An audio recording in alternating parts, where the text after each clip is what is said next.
নমস্কার বন্ধুরা, Swapna unique kitchen থেকে সবাইকে স্বাগত জানাই। আমার এই কটা দিন ভীষণ শরীরটা খারাপ ছিল, তাই আমি ভালো করে ভিডিও পোস্ট করতে পারিনি। তো বন্ধুরা, আজকের আমি আলু পরোটা বানিয়ে নিয়েছি। আর এই আলু পরোটা কিভাবে বানিয়েছি দেখাবো। এখানে আমি আটা নিয়েছি, নিয়ে নেব স্বাদ মতন নুন, নিয়ে নেব সাদা তেল, এখানে ঘিও ব্যবহার করা যায়।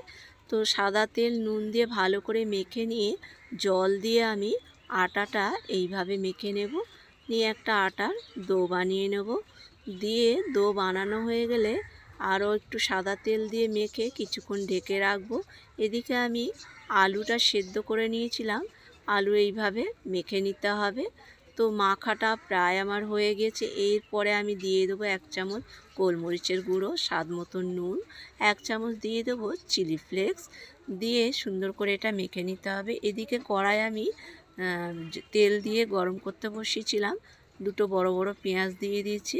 তো বন্ধুরা, পুরো ভিডিওটা দেখার অনুরোধ রইল। পেঁয়াজটা লাল করে ভেজে এখানে আমি দিয়ে দেব আলুটা, দিয়ে কিছু মশলা আমি ভাজা মশলা করে রেখেছিলাম, সেই ভাজা মশলাটা উপর থেকেও দিয়ে দিলাম। দিয়ে এখানে কিছুক্ষণ নেড়ে অল্প একটু চিনি দেব।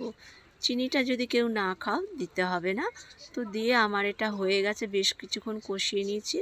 এরপরে আমি আটা যেরকম লেচি কাটে আমি সেইভাবে আলুগুলো ওরম লেচি করে রাখলাম, আর আটাটাও আমার মেখে নিলাম। নিয়ে এরপরে আটাটা আমি লেচি করে নেব।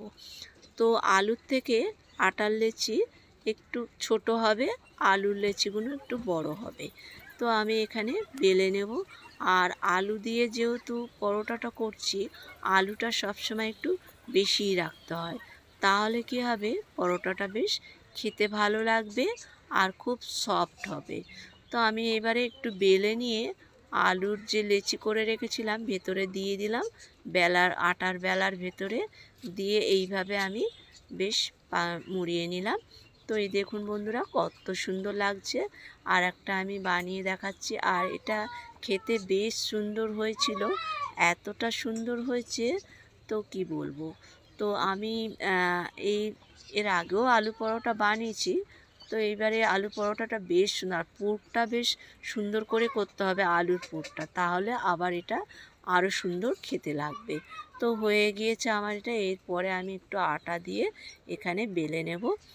আর বেলার সময় খুব বেশি চাপ দেব না, একটু হালকা করে বেলতে হবে। বেশি চাপ দিলে কী হবে, আলুর পুরটা ফেটে বেরিয়ে যেতে পারে। তো যাই হোক, আমার এখানে বেলা হয়ে গিয়েছে। বেলে নিয়ে ভালো করে আটাটা এরকম ঝেড়ে নিতে হবে। নিয়ে এদিকে আমি এগুলো যে আলুগুলো ভেতরে পুর দিয়ে মুড়িয়ে রেখেছি, এদিকে তাওয়া একটা বসিয়ে দিয়েছি। তাওয়াতে রুটিটা আগে সেঁকে নেব, নিয়ে তারপরে তেল দিয়ে সুন্দর করে ভেজে নেব। তো এইটা বেশ ভাজাটা একটু কড়া কড়া করে করতে হবে, কারণ ভেতরে তো আলু দেওয়া আছে একটু নরম নরম। তো উপরের এই পরোটাটা একটু কড়া করে ভাজতে হবে।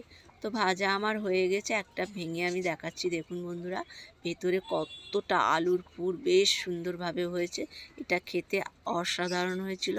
তো বন্ধুরা, ভিডিওটা যদি ভালো লাগে লাইক কমেন্ট শেয়ার করার অনুরোধ রইল।